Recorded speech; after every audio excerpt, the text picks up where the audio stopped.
Panahon na naman ang kasiyahan dito sa Masayang Tahanan.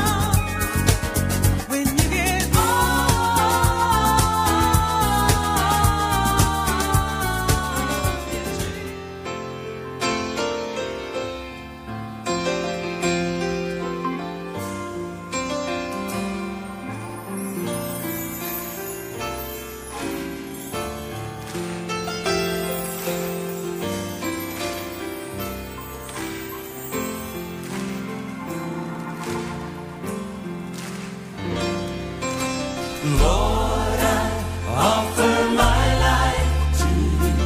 Everything I've been through, use it for your glory. Lord, I offer my days to you, lifting my praise to you as a pleasing sacrifice. Lord, I offer you my life. Things in the past. Things in the past.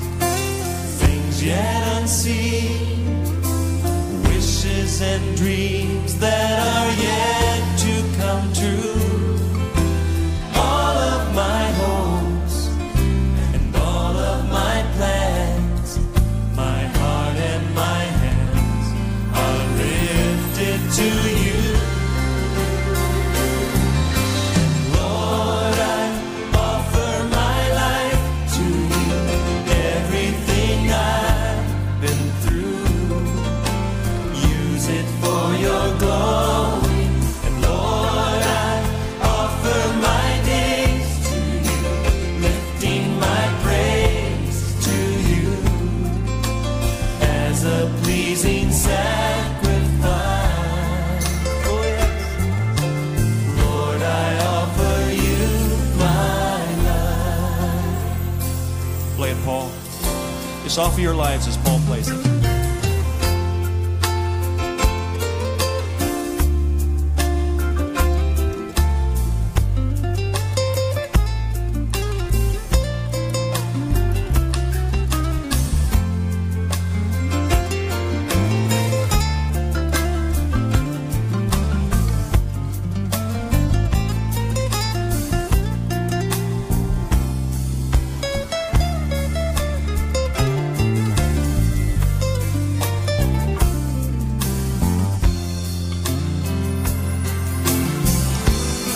Sing it together. And Lord, I offer my life to you. Everything I've been through, use it for your glory. Lord, I offer my days to you, lifting my praise to you as a pleasing sacrifice. Lord, I offer you my life. Lord, I offer you my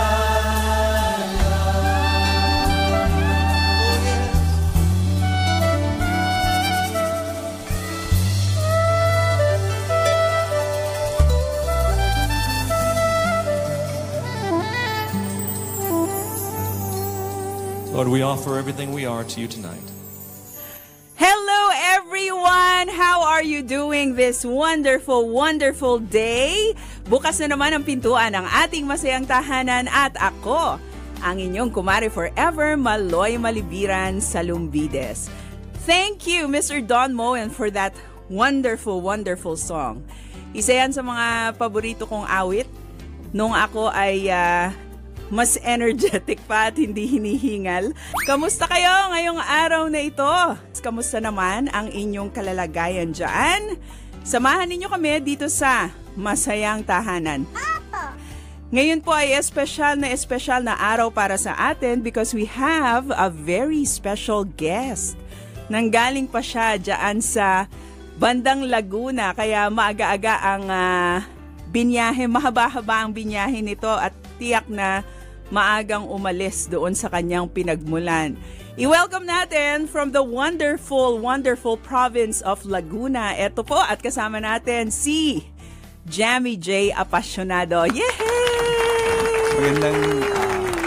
Magandang umaga po sa lahat ng nakikinig sa tahanan. Magandang umaga, Miss Maloy. Magandang umaga sa iyo, Jamie. Jamie, di ba? Jamie J. Anong tawag sa iyo? J? Jamie? Jamie po. Iba-iba. Nung high school po ay J. Aha. Tapos naging JJ. Tapos naging Jamie. Aha. Minsan po Giami. Minsan Jamie. Dami Minsan Jimmy.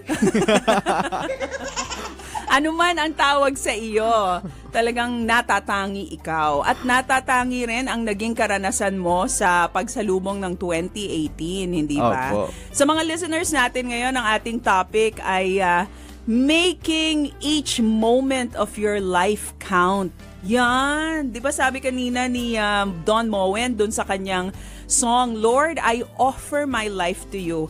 How much of your life have you really offered to the Lord? Isa yan sa mga paboritong kanta ko, pero na-realize ko, isa yan sa mga pinakamahirap na gawin talaga sa buhay natin. Yung i-offer lahat ng aspekto ng buhay natin sa Panginoon.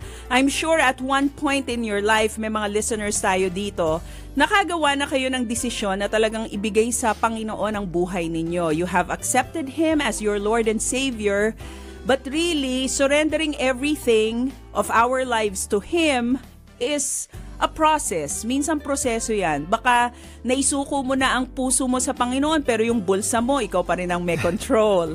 Baka naisuko mo na ang buhay mo sa Panginoon pero pagdating sa matters of the heart, ikaw pa rin ang nasusunod. Pero minsan may dumarating sa buhay natin na mga life-changing experiences gaya ng near-death experience. Bigla tayong napapaisip na, oo nga, bakit ba ako nabubuhay? Talaga bang ang buhay ko ay para sa Panginoon? Yan ang ikukwento sa atin ngayon ni Jamie dito sa ating Masayang Kwentuhan sa Masayang Tahanan. Programang hatid sa inyo ng Back to the Bible Philippines at ng Far East Broadcasting Company.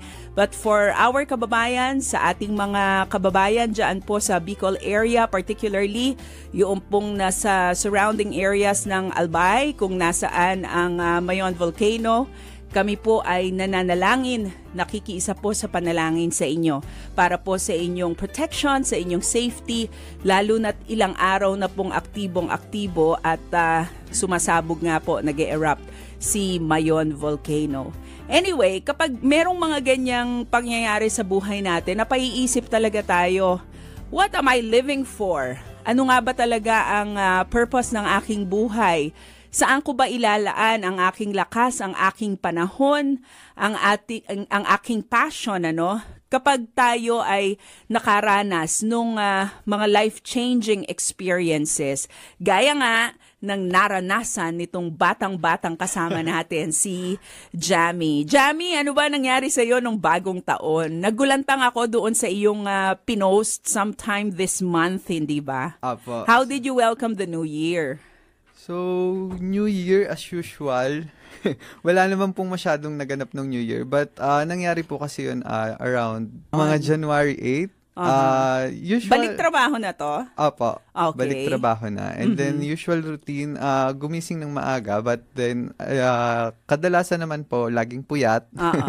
So, lagi ding stress. Minsan minsan stress. Bakit ka nai-stress? Sandali, bigyan natin sila ng konting backgrounder. Si Jamie po, isa tong, yan ang itsura, mukhang high school student, di ba? Pero si Jamie po ay isang young scientist. Siya po ay, ikaw na mag-explain ng trabaho mo. So, currently po, ako po ay nag-work ngayon sa Institute of Plant Breeding, sa Tissue Culture Lab. Doon kami nagkakilala. Siya ay isang tissue culturist. Opo. So, diba? na-invite namin si Miss Maloy one time doon sa Institute for the Self-Renewal Activity as a speaker.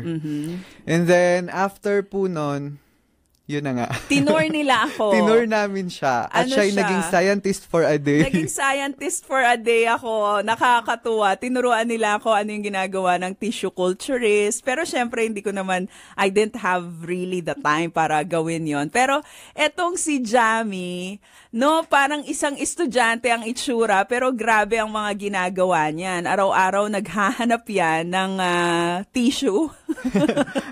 Hindi tissue paper, ha? Pero naghahanap siya ng tissue doon sa So, doon po sa halaman. halaman. Actually, ang ginagawa po is we excise. Ang tawag kasi doon sa process nung pagtatanggal nung part na itatanim natin is excision. Then, ang tawag naman doon sa itatanim ay explant.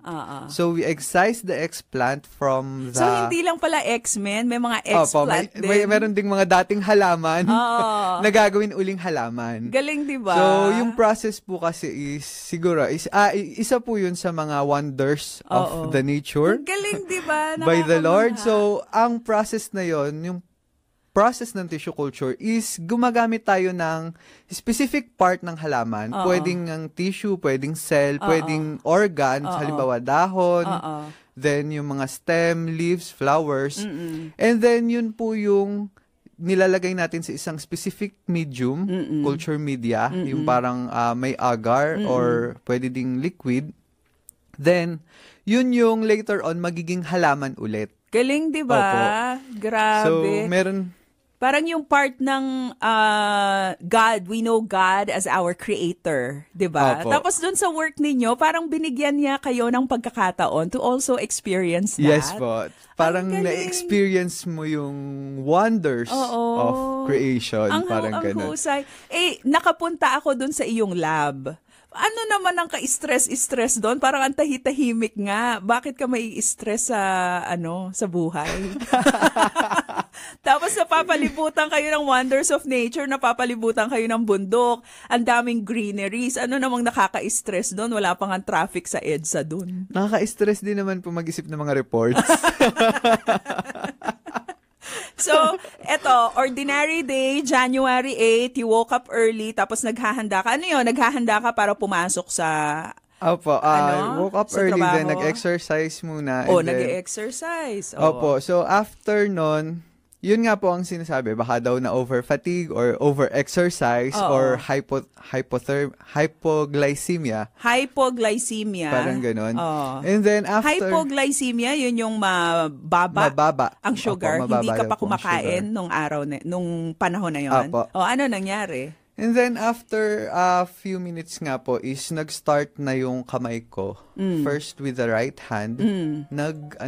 Nangimay. Aha. So nangimay muna siya. Nangimay, ibig sabihin nawala ng malay yung kamay? Hindi po. Yung parang may kumakagat na langgam. Parang ganun. Nangimay. Yung parang nakukuryente. Cramps.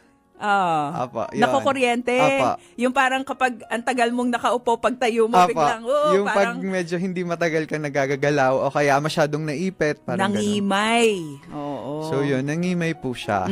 First muna is yung right. Then, lumabas si Daddy. Ano yun? Parang nawalan ka ng control sa kamay mo? Hindi naman po. Oh. Nagagalaw ko pa rin siya, pero parang ang daming langgam na kumakagat. Oh. Or ang daming kuryenteng dumadaloy dun sa kamay. Aha. And then, yun, lumabas po si Daddy after nun. Then sabi ko, pamasahe ko Daddy nung kamay ko. Kasi nangihimay. Kala ko nanghihingi ka, Daddy. Pahingi ng pamasahe. Pakimasahe yung kamay. Opo, kasi pakimasahe. nangingimay. Kasi Tapos, nangingimay. And then, after ilang seconds po siguro, nangimay na din yung left. oh my, dalawa na sila. Opo, dalawa na sila actually. Then, Daddy, pahingi ng dalawang pamasahe. sabi ko, tinuturo ko kay Daddy, alin yung mamasahihin? Kasi parang palipat-lipat siya. Although, nangingimay parehas, pero yung intensity ng isang hand Mas ay matindi. mas matindi. Oh, So, minsan wow. right, minsan left. Oh. Sasabihin ko, pamasahin ng kanan, pamasahin ng kaliwa. Dali Dami ko ng pamasahe. Litong-lito ng daddy mo. Hindi naman kayo Opo. natataranta nung mga panahon na yon. Hindi pa po. Okay. Hindi pa. Yung mga sumunod. Yung mga sumunod po. Then, lumabas si Mami kasi maingay. Maingay ako. So, nagising na po siya. Opo, kasi tinuturo ko alin yung mamasahihin. Right, pero left, hindi right, ka pa left. natatakot nun? Hindi Wala pa ka po. pang nararamdaman na worry, anxiety, basta gusto mo lang magpamasahe. Opo, kasi nangingimay siya. And then, later on, kasama na yung left leg, then right leg. Oh my. So, para ka electric man na. Opo. Then, nakaupo na lang ako dun sa sahig. Tumatawid na yung kuryente. Nakaupo na lang po ako sa sahig. And then, nakakasalita ka pa. nakakasalita pa po, tuwid pa. Oo. Kasing tuwid na salita ko ngayon. Tapos, lumabas si Mami. So, nakishare na siya sa pagmamasahe. Yung pa ako naman ang sa kanya. Then, tumawag na din siya nung, meron po kasi kaming ka-churchmate na kasama namin sa church na BHW, Barangay Health Worker. Then, tinawagan na po. Tapos, pinapunta sa bahay. Then, after nun, ang alam ko po kasabay na nung tinawagan din yung maghahatid sa akin sa ospital. If so ever. nag-decide na sila na Opo. mukhang emergency na to. Opo. Tapos, yun nga, dumating. Kasi, after po nun, nag-start ng mag-numb yung kamay ko. Oh. So, hindi ko na po siya nararamdaman. Then, kusa na siya nagko-close. Wow. As in, nakaganon na po siya. Yung kamay. Opo. Parehong kamay yan. Parehas na kamay, nagko-close. Kasi marami ka ng pamasahe. Marami na kasing nakuhang pamasahe. So, Okay na to, ayun, baka bawiin ang pamasahe. nag-close Talaga? na po siya. Grabe. Tapos, ang tigas na. Oh Yung pilit ko pa rin pong sinasabi kay Daddy kung alin ang mamasahihin. Oo. Then, although nararamdaman yung medyo nagpapanik, Oo. pero Kalmado. kalmado. Nag-aano po ako na parehas na kamay ko na po yung nagnanumb. So, sabi ko kay Daddy, buksan niyo. Tapos, kahit sobrang bilis po nung tibok ng puso ko, kasi yun, halos yun na lang yung naririnig ko eh. Naririnig ko yung prayers ng mga tao sa paligid ko, pero mas malakas yung naririnig kong tibok ng puso ko. Wow. So, yung tipong naghahabol ng hininga, yun po. And that time, ang sabi sa akin ni Lord is, regulate your breathing. So, parang kinakalma pa rin ako. So, kahit mabilis po yung... Paano mo naririnig? Is there an audible voice o may thoughts that are the Lord is putting in your mind? May thoughts na binibigay po sa akin na kahit nandun po ako sa sitwasyon na yun, sabi nga, regulate your breathing. So, inhale through your nose, exhale through your mouth. So, ganun lang po yung ginawa ko all throughout. Ganun ka-clear yung instructions ng Panginoon. Opo. So, ganun yung ginagawa ko all throughout, and then after a little while, mabilis lang po eh. Parang, siguro mga 15-20 minutes nang nangyari lahat. Yung most memorable. From the time na nasa bahay ka hanggang sa ospital, 15 minutes lang yan? Hindi po. Yung mismong attack, hanggang siya'y mawala. Wow. So, parang mga ganun po. So, ano yung clinical diagnosis ng doktor nung pumunta ka na dun sa ospital? Yung clinical diagnosis po kasi is transient ischemic attack. Oo, TIA. So, TIA. Oo. And usually po kasi, di ba, pag may TIA, kadalasan parang high blood or then may nagka-clot. Ilang taong ka na ba? At saka you look very healthy. Parang wala nga ka-fats-fats dyan sa katawan mo. Ako po ay 26. 26 years old. 26 ako, turning 27. Aha. Paano wala kang history ng hypertension? Wala po. So, saan ang galing yon yung TIA na yon? Anong sabi ng doctor? Yun po, kasi nag-drop din yung BP ko that time. So, nag-ano ko, 80/60. Yung normal ko po kasi 120/80. So, mababa na po yun. Ang sabi nga is, dun sa binasa ko, although parang in-explain din po ng doktor, na pag naglo-low blood din kasi, yung flow nung blood sa brain, pag nabawasan, nagsasuffer ka ng TIA, parang ganun. So, yun po yung low flow TIA naman. Opposite of the common one. Yung low flow ay yun yung rare type. Oh, so you're really unique. Opo. Kahit sa TIA, rare yung iyong naranasan, ano? Yun nga, nabasa ko yung post mo sa Facebook, January 11. At doon ko nga sabi ko, si Jamie! Opo, nakalabas na ako ng ospital na. Ang bata-bata. No? Talagang near-death experience on the first week of the new year. 'Di ba? Ano yung mga napagtanto mo? Ano yung mga natutunan mo buhat dyan sa experience na yan? Madami po. So, dun sa part kasi na, pero i-share ko muna po, no? Bago kasi ko dalhin sa ospital, okay na po ako. So, sa bahay, after po kasing okay parang na. mag-hot compress, umokay ka. bumalik po yung lahat. Mm-hmm. So, nakapagsalita din ako ng normal after a while. Ilang seconds lang po. As in, mabilis lang po talaga lahat yung nangyari. Mm-mm. So, una, nawala po yung pangingimay. Mm-mm. Then, dun sa prayers nga namin, parang ang ano na lang namin is puro thank you Lord after that.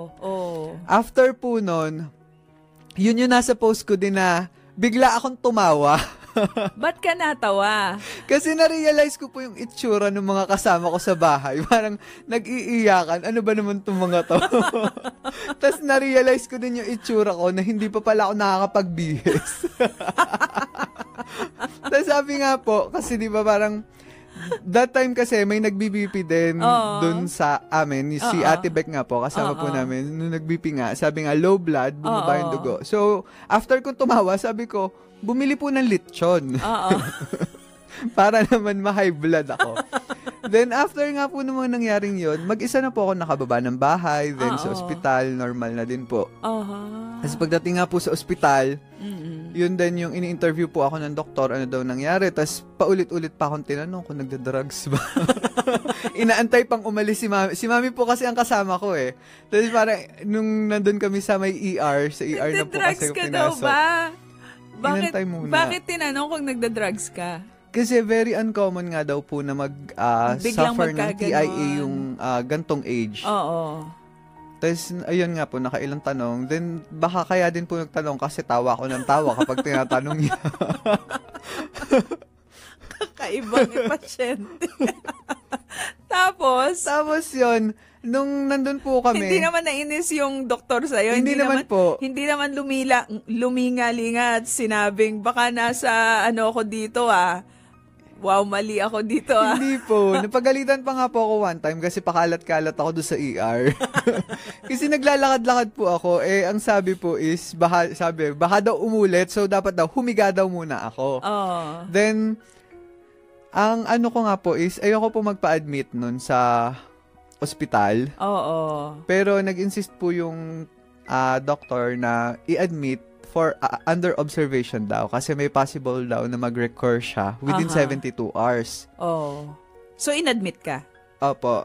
Under observation daw po for 72 hours. Then, yun, ginawa nga po yung tests. Madami pong test So, tinest yung kung meron pa po akong laman sa utak.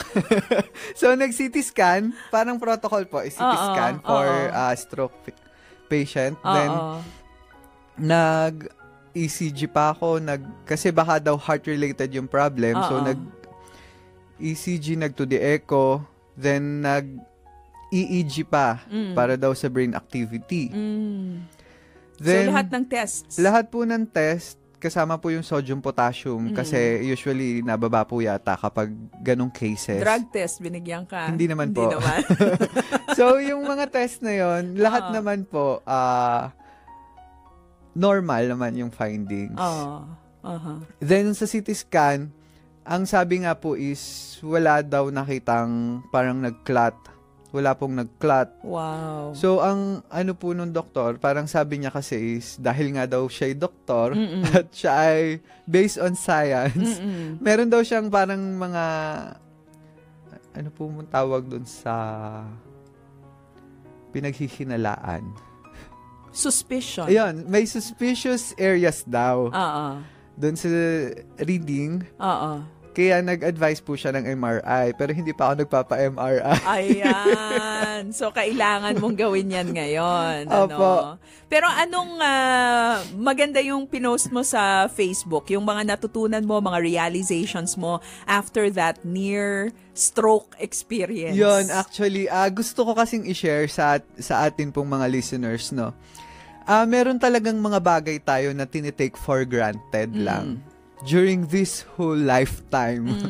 And ang gusto ko talagang bigyan ng emphasis po is not just yung mga kung ano-anong bagay na nakikita natin, but yung mga gift talaga sa atin ni Lord. So, for example, yung time na yun talaga yung time na na-appreciate ko yung mga binigay sa ating feelings, emotions, senses.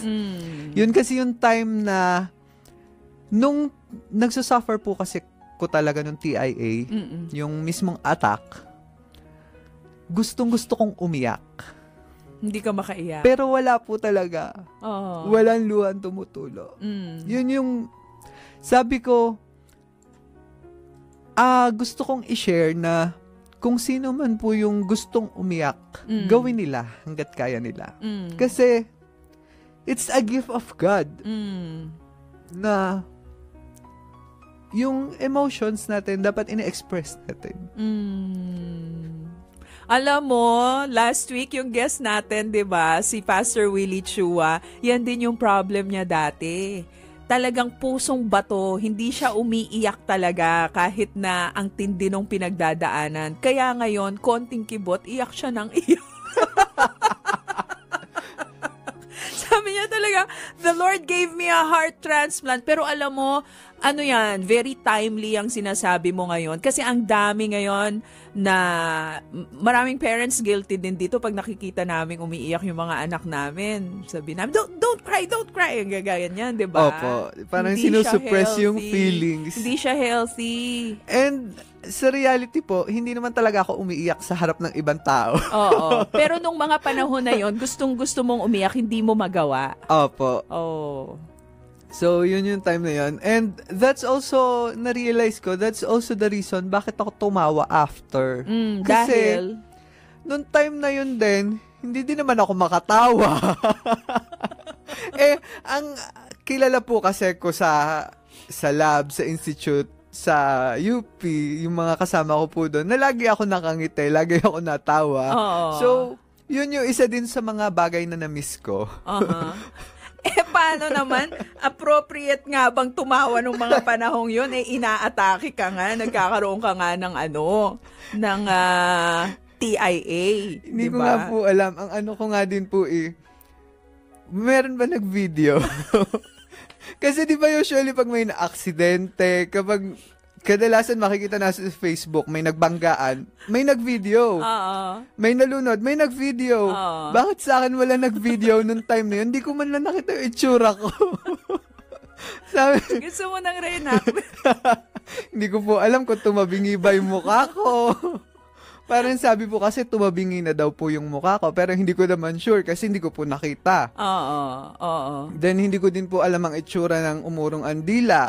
Kasi walang video. Ngayon natatawa tayo, pero I'm sure nung mga panahong yon, grabe, sobrang panic ng pamilya mo at saka ng mga kaibigan ninyo, mga kapitbahay nyo doon, 'di ba? Buti nga po wala kaming kapitbahay. Wala kayong kapitbahay? Wala po. Ano, puro mga kahayupan yung nandun? Puro ano po, halaman. Puro halaman po ang kapitbahay namin. At iyon po ang isang magandang gift ni Lord. Kasi kailangan ko po ng oxygen nung time na yon. So, ang dami ko pong source ng oxygen. Natuto kang maging appreciative doon sa mga bagay na... Sa maliliit na bagay na hindi natin usually na-appreciate. Hindi napapansin. Halimbawa, yung the ability to cry, God gave us that, di ba? Bilang expression ng ating mga nararamdaman. Yung kakayahang tumawa. Diba? Minsan naiinis tayo, lakas-lakas naman tumawa nitong babaeng to. Diba? May mga ganun tayo. Pero ayan because of this kind of an experience, nagiging bukas yung ating mga mata na wow, itong mga simpleng bagay na to which I take for granted, biyaya ng Panginoon. Kagaya ng mga halaman, I'm sure, ang apasyonado po kasi kilala yan sa Laguna. Madami sila talagang mga nursery doon, nagbebenta sila ng mga halaman, di ba? Ay, may garden po. Ito po palang batang to, yung kanyang mga tiyo-tiyo, ang tagal na pala naming kakilala. Pero last year ko lang na-meet si Jamie. Pero yung mga, sabi ko, apasyonado, parang familiar yung pangalan. Yun pala, nung araw, medyo may katagalan na, mga college pa ako nito, bumibili kami ng halaman sa kanila. Kasi, parang nagkaroon kami ng plant rental business nung araw. Kayo ang supplier namin ng halaman. Yung mga tito ko po. Oo, mga tito mo. And then, meron din pong tumawag one time. Carlos Malibiran daw. Natatay ko. Parang familiar yung apelido. Iniisip ko pa po kung sino. Then later on nga po, nung na-meet ko po yung father niya, tsaka ko lang po nalaman. Diba? Ganon po Ganon pong kaliitang mundo. Ganon kaliitang mundo. At saka, sometimes yung ganitong mga encounters, we take for granted na ganyan lang, no? Pero hindi. Sa plano pala ng Panginoon, wow, magkukrus uli yung landas ninyo, tapos merong mas malaking mangyayari. Diba? Nakakatuwa. Dahil din po doon, nandito ako ngayon. Diba? Pero yun, yung halaman, sabi kanina ni Jamie, I'm sure every day, yung mga halaman na yan, nakikita mo ng ganun-ganun na lang. Nilalagpas-lagpasan mo. Pero at that particular moment, na-realize mo, wow, sinurround ako ng Panginoon ng napakaraming mga halaman kasi alam niya darating ang panahon kailangan ko ng extra dose of oxygen dahil mangyayari sa akin ito. Opo, that time very thankful nga po ako doon. And lalong-lalo na for example, yung nakakalimutan din natin yung senses natin, for example, sense of touch. Yung time na yun, nawala po talaga eh. So hindi ko siya maramdaman. Then after nun, thank you Lord. Galing. Bumalik siya. Galing. Even, hindi ko po alam kung nawala yung paningin ko eh. Kasi parang all throughout, nakapikit po ako. Dahil nagpe-pray ka? O dahil gusto mo lang mag-concentrate? Siguro po parehas. Kasi hindi ko din po alam kung bakit hindi ko dinare na i-open yung mata ko. Pero that time kasi, throughout, nakapikit po ako. And thankfully, hindi po nawala yung pandinig ko.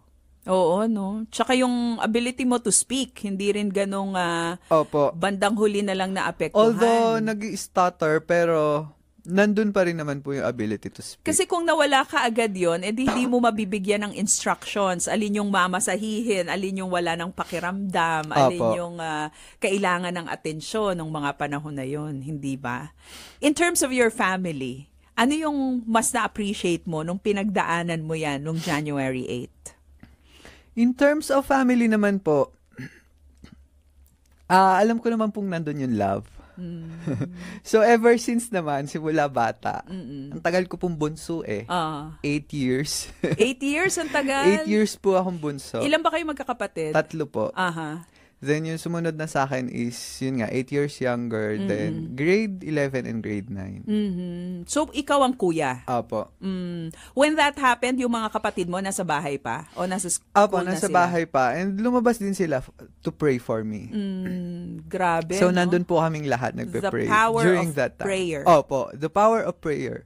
So, prayer is very powerful. More powerful than any illness, than any sickness, no?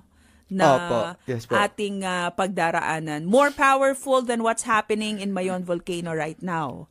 Yes po. Kaya yung panalangin natin para sa ating mga kababayan doon, nako, wag po nating tigilan ang pananalangin for the safety of our kababayans dyan po sa area ng Albay, particularly dyan sa pinalilibutan po ng Mayon Volcano.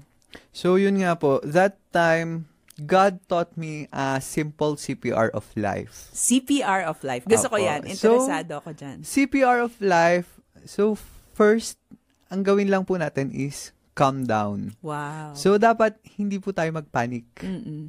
Yun nga, di ba, binigyan po ako ng Lord ng power to instruct mamasahihin. Then, binigyan ako ng Lord ng thoughts na regulate your breathing. So, kasama mo ako. Parang yun yung assurance kasi na Ganda. during that time, walang mangyayaring masama sa akin. So, hindi ako papabayaan ni Lord. Then, letter P is pray. Pray lang. Di ba? Parang meron niyang movie ba yun? Or linya sa isang TV series or sabihin mo whatever. yung linya, baka alam namin. Dasal lang talaga. Di ba? Parang linya lang siya, but it's very... Saan yun? Linya po ba yun? Alam ni Kina. But it's really, really, really powerful. It is. Never underestimate the power of prayer. Opo, parang yung tipong kahit pinagjo-joke-joke lang na linya lang siya, but it is really powerful. Alam mo, hindi lang siya linya, lifeline siya. Opo. 'Di ba? Lifeline ng ating buhay ang panalangin. So, panalangin lang po talaga. Pray. Then pray. So, yun lang. And letter R is rest. Hindi po rest in peace, ha? But rest in God. So, put your rest in God. So, magpahinga ka lang. After nga, nagpahinga ako. Ilang araw ka nagpahinga? Almost a week din po. Hindi ka ba nagpapahinga? Kasi minsan po kasi napupuyat.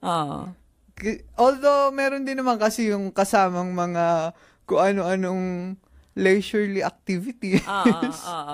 But, minsan po talaga, nakakapagod na rin naman yung yung... Gumimik.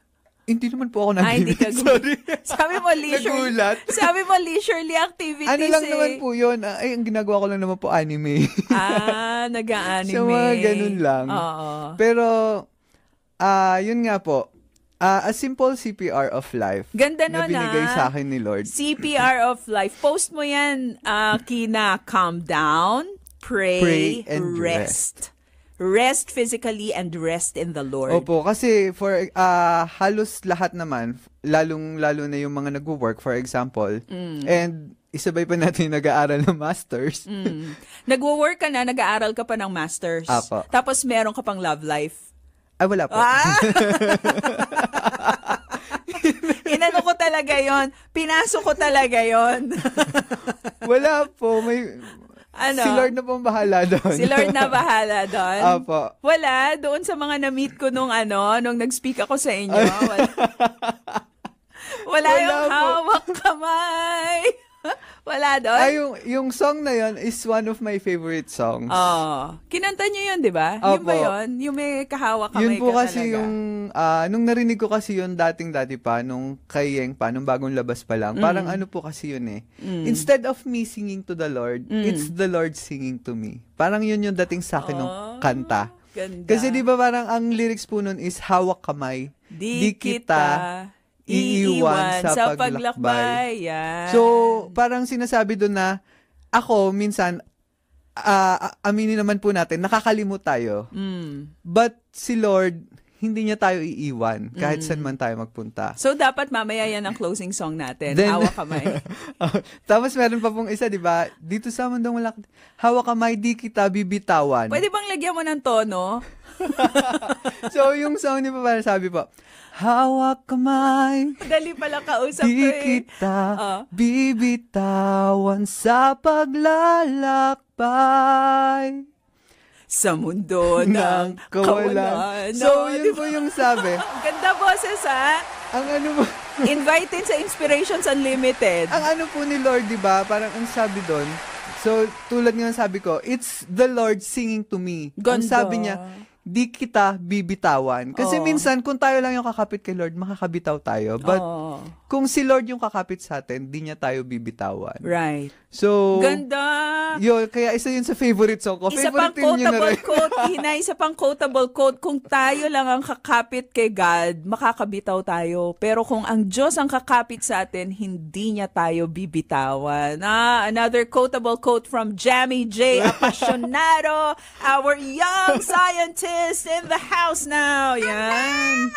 Grabe, ang tindi. Pang klase. Ano ang, how does that experience changed you? Grabe, no? Simula ng bagong taon, may pasabog na pina-experience.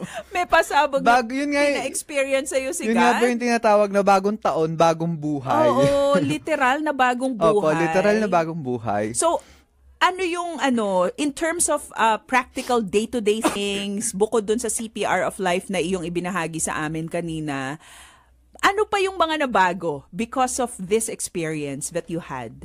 So, ang isa pa rin po siguro sa pinakita sa akin ni Lord that time, after that time, is yun po sigurong meron kasing memory verse na pinasaulo sa amin nung batang-bata pa ako. Parang pinasaulo sa amin yung buong 1 Corinthians 13. Then, dun po sa dulo nun, di ba, parang sinasabi, but these three remain. Faith, hope, and love. But the greatest of this is love. So, dun nung mumuni-muni nga ako after nun. Dami nating natutunan, no? Nangimay. Nagmumuni-muni. Sige. Tagalog na Tagalog dun talaga. Dun po pinakita sa akin ni Lord a new meaning to the verse. Parang that time kasi, I can lose everything. Parang mawawala lahat yun eh. Tunay. But those three will remain with me. So, yung una is yung faith. So, pananampalataya. Although these three, kung titingnan po natin, it's a two-way eh. So, parang nananampalataya tayo na siya ay Diyos. Siya ang magpapagaling sa atin. But, in return, God also has faith in you that you will do whatever He wants you to do. God believes in us. Opo. Also. If we believe in Him, He also believes in us. So, it's two-way. Then there's hope. So, parang, ang ano po dun is, kung, dun ko nga napatunayan na habang buhay may pag-asa. So, we just put our hope in the Lord. And the Lord will hope us to follow Him. So, He will hope us to do whatever He wants to do. He has hope that we will follow Him. Gaya nga ng sinabi parang mo. yung una din. Then, so, ano siya? Nandun yung reciprocity. Opo. Diba? It's yun nga po yung two-way siya. Hindi lang siya one way na tayo lang ng tayo or siya lang ng siya. Right. But it's two-way. It's really a love relationship. Opo. Na hindi one way. Opo. Diba? Kasi kung one way, hindi love you. May sukli ang nagaganap. Ayan pa rin pamasahe. Dahil may pamasahe, may suklian po. Hindi ka lang hingi ng pamasahe. Dapat magsusukli ka din. Paano kung sakto lang yung bigay mo?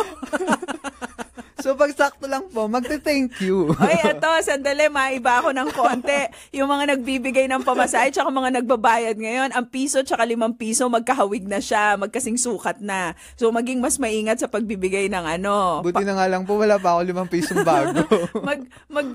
Mag-ingat sa pagbibigay ng mga, yung bagong 5 piso. Kasi, magkahawig siya talaga. Meron pa isa, na-explain mo na yung faith, hope, love. Yung last po is love. So, alam naman natin, we usually, di ba, sinasabi po natin, we love God, we love you, Lord, parang ganon. But, tulad nga ng sabi doon sa verse, the greatest of the three is love. And, dun sa tatlong yon, even though we're reciprocating each other, tayo at si Lord, pinakita sa akin ni Lord na His love is greater than ours. So, tunay naman. Di mapapantayan. Kaya nga niya binigay, di ba, yung kanyang bugtong na anak para iligtas tayo sa kapahamakan, sa kasalanan. Right. And during that time, kasi parang ang inaano ko nga po, lagi tayong nakakalimot, minsan tayo nakakalimot. Alam ko na yung time na yon is pinaalala lang sa akin ni Lord na, oops, nakakalimot ka na. So, nung time na yon, nakakalimot ka ba? Medyo lukewarm ka ba kay God nung mga panahon na yon? Opo, kasi dati naman, kasama po ako sa music ministry. Nag-leave ka? Aminado naman po ako doon. Nag-leave ka? Opo, busy-busyhan kasi sa mga bagay-bagay. So, ayan, paalala sa mga nagbibisi-bisihan, ha? Inuuna ang ibang bagay bago si Lord. Huwag na tayong mag-intay na magpamasahe tayo bago tayo makaalala uli sa Kanya. Ayun po. So, anong unang-unang mong ginawa? Nagbalik ka sa music ministry? Hindi pa po kasi nung time na yon is nagkaroon naman ako sinusitis. Okay. Tas, medyo nanghihina pa kasi ko gawaan hindi ko po alam kung side effect ng gamot. Tsaka magpa-MRI ka na. Oh, 'di ba? Huwag mong i-delay ang MRI na 'yan. O bago yung huling tanong ko sa iyo, bibigyang daan muna natin. Ang dami-daming mga pinusuan, ni-like itong ating discussion ngayong araw na ito.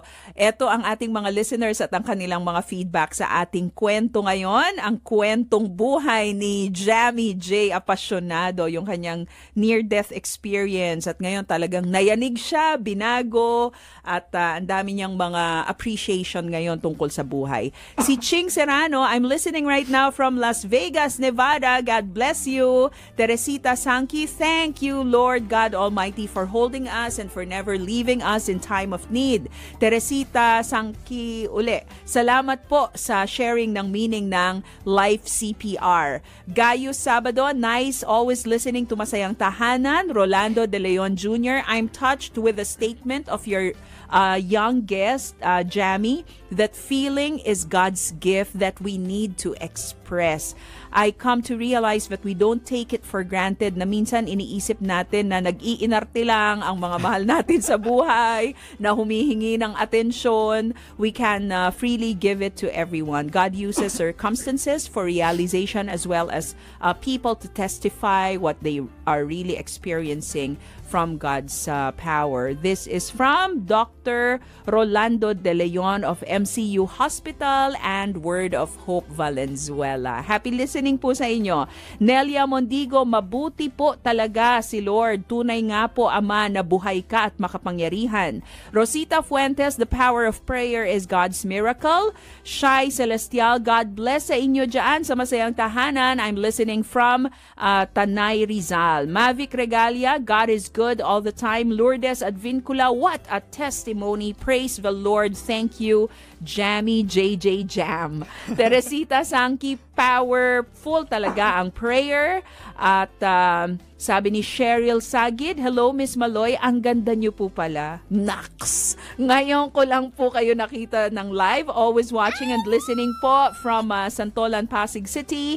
Rowie Sulit, finally, nakita ko na rin kayo. Now ko lang napanood program ninyo. Lagi sa radio lang ako nakikinig. Na-imagine ko lang kayo base sa inyong voice. Payat, matangkad, pero okay lang ang build nyo. God bless you. Ayan. Sa susunod, Rowie, isasabay natin sa imagination mo ang katotohanan. Antay-antay ka lang dyan. Roderick Benyes, hi, greetings to Ma'am Merlene Guillermo and Pastor Clem Guillermo from Rods of Kidapawan City. Hello po sa inyo, Ma'am Maloy. Hi po! Ang dami nating mga listeners ngayon. Thank you so much for tuning in, for watching us sa ating FB Live. Jamie, as a final question or final word from you, no? Ano ang masasabi mo sa mga kabataan na gaya mo, 26 years old, no? Pero walang edad-edad ngayon eh. Anybody, what happened to you can happen to anyone, 'di ba? Ano ang pwede mong iwan sa kanila na paalala at hamon ngayong araw na ito? Opo. So for this day, for ano po ngayon? Afternoon na. So iba-ibang time zone actually kasi all over the world tayo na pakikinggan. For this whatever time. For this whatever time. Actually, ang gusto ko lang pong iwang message is to follow God's word. So ano lang yung sinabi doon? Yung last commandment ni God is to love your God with all your heart. Yan ang first and greatest commandment, 'di ba? The First and greatest commandment. With all your soul, with all your heart, with all your mind. And yung sumunod is love your neighbor as you love yourself. But dun sa pangalawa, meron dong naka-embed na another one. So that is love yourself. So it's not only love your neighbor. Parang yung hindi mo as lang you love yourself eh. Opo, diba? as you love yourself eh. So kung paanong minahal mo yung sarili mo, ganun mo din mamahalin yung iba. Meaning, mahalin mo din yung sarili mo. Alagaan ang sarili. Alagaan ang sarili. So, wag magpuyat. Alagaan lahat ng aspekto yon, physical, emotional, spiritual.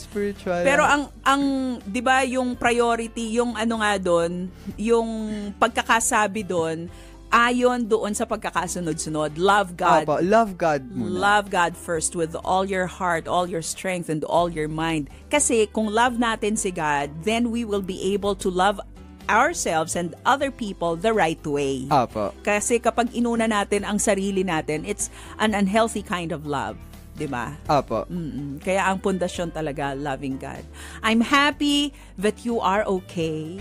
I'm happy that you are well. And the Lord has given you a story ngayon. Kasi sabi, ang reklamo po dati ni Jamie, hindi naman madrama buhay ko. Wala ako masyadong masishare kung ano yun. Diba? Yun yung reklamo mo. Wala nang kadrama-drama ang buhay ko. Parang masyadong straight yung buhay ko. Anak ako ng pastor, maayos naman ang trabaho, ganyan. Ngayon, binigyan ka ng Panginoon ng ang tinding istorya, di ba?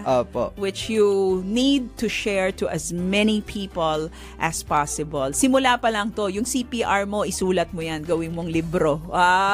Di ba? From a young scientist, the CPR of life. Jamie, maraming salamat sa iyo. You have blessed me and I'm sure you have blessed many of our listeners today. Maraming salamat din po for inviting me and to all the listeners. Nawa po ay na-bless kayo. Na-bless kami sa iyo. Sa aking patotoo. Na-bless kami. And gusto ko lang pong batiin ang akin pong mga magulang na magse-celebrate ng 27th anniversary. Kailan? January 29? Wow, sa Lunes yan. Kung tama po ang alala ko. 29 or 30. Pero ang alam ko po 29. Okay. 27. Mga pangalan nila. Si Pastor June and Bia Apasionado po. Wow. And also, happy anniversary to Jesus Revival Church. Church niyo tomorrow. Oh, so I would like to invite everyone to attend. Doon po kami sa May Masile. And happy birthday sa lola ko kahapon. Happy birthday din sa aking kuya. Kuya Well Malibiran is celebrating his birthday today. Happy birthday. We love you so much. Mga ka-family, Jamie, maraming salamat po sa inyong pagsama sa amin dito sa Masayang Tahanan. Make every moment of your life count. And how do you make that count? By obeying Jesus Christ all the time. Ako nga po, si Maloy Malibiran sa Lumbides, nagsasabing, ang masayang tahanan dapat na pagsumikapan. God bless you!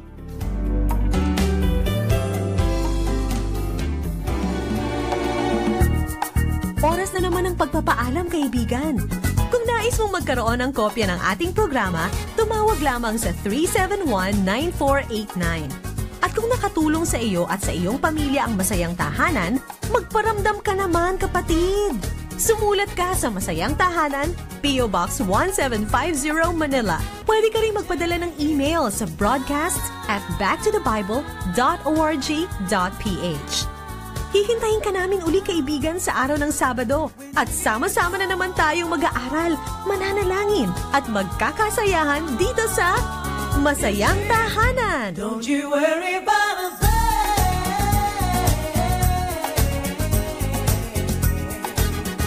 Nakasama ninyo sina Maloy at Attorney Winnie sa Lumbides sa Masayang Tahanan. Para sa inyong mga katanungan, suggestion or comments, mag-text lang sa 0917-564-8388. 0917-564-8388. Aasahan nila na makikinig kayo muli sa Masayang Tahanan tuwing Sabado alas 8 ng umaga dito sa 1143 DZMR.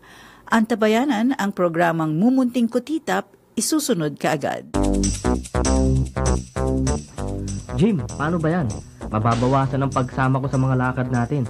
Alam mo namang magsisimula na ako ng trabaho. Well, talagang ganon. Siyempre, matatali ka na sa opisina mo. Pero sana naman, huwag mong kakalimutang pumunta sa church natin. Ay, hindi. Yun nga lang, hindi na ako masyadong magiging active sa mga gawain natin. Okay lang yun. Naiintindihan ka namin dyan eh. Mabuti pa kayo. Ikaw ang mabuti dahil may trabaho ka na eh.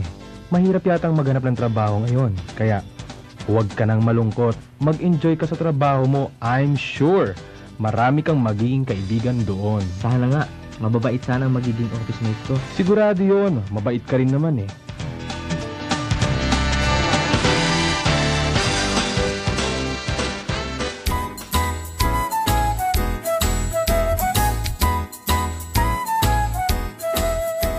Mahalagang pagyamanin natin ang ating relasyon sa tahanan at sa ating kapwa-tao. Palaging makinig sa Family Matters. Ito po si Heidi Bernardo Sampang na nag-aanyaya sa inyo na samahan ako araw-araw sa ating makabuluhang kwentuhang pampamilya.